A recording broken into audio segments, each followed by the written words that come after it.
Your Excellency, President William Ruto, President of the Republic of Kenya,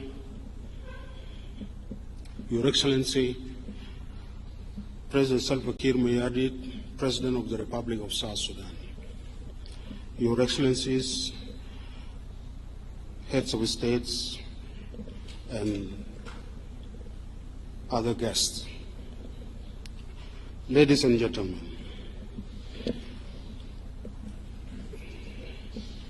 on behalf of the opposition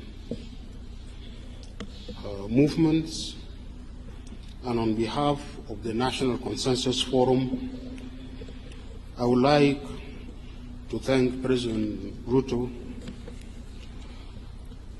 for accepting the request of President Salva Kiir Mayardit to mediate between the government of South Sudan and the opposition. Your Excellencies, ladies and gentlemen, South Sudan has been at war and conflict with itself for almost all the time since its independence.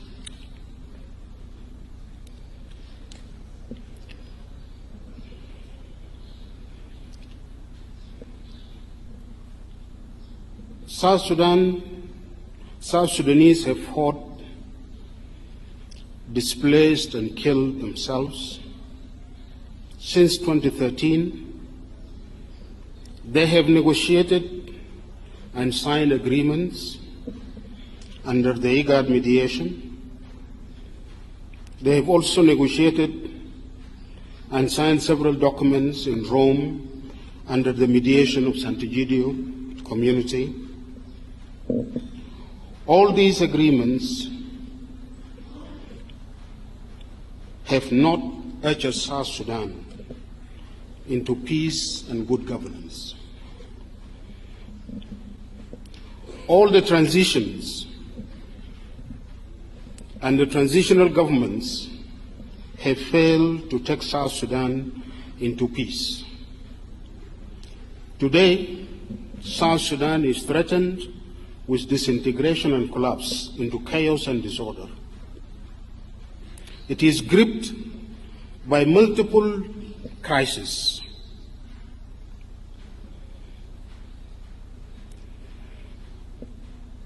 The country suffers from a constitutional crisis.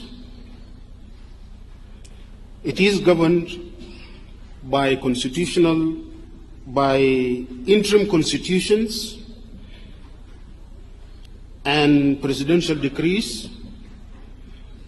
The process for the people of South Sudan to make and adopt their permanent constitution is stalled. This is a crisis. The country is also in a political crisis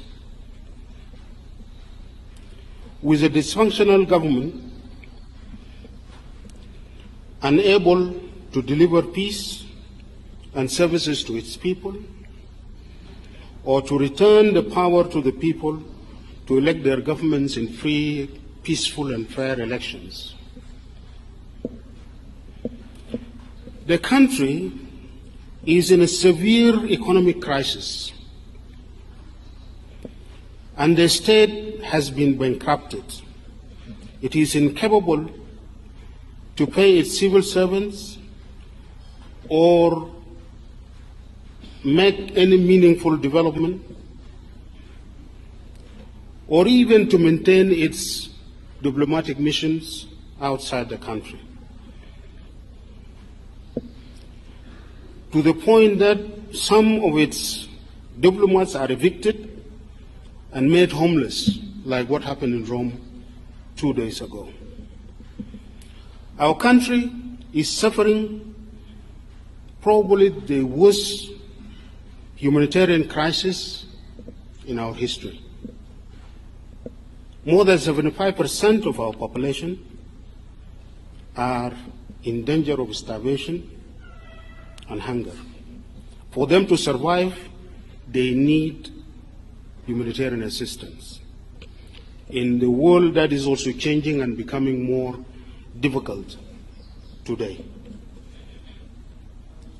South Sudan is in another crisis. Probably it is among the first countries that have become victim of climate change. We have been having floods for the last 5 years, and large territory of South Sudan is under floods continuously for the last 5 years, while other areas are suffering drought, disrupting our subsistence agriculture.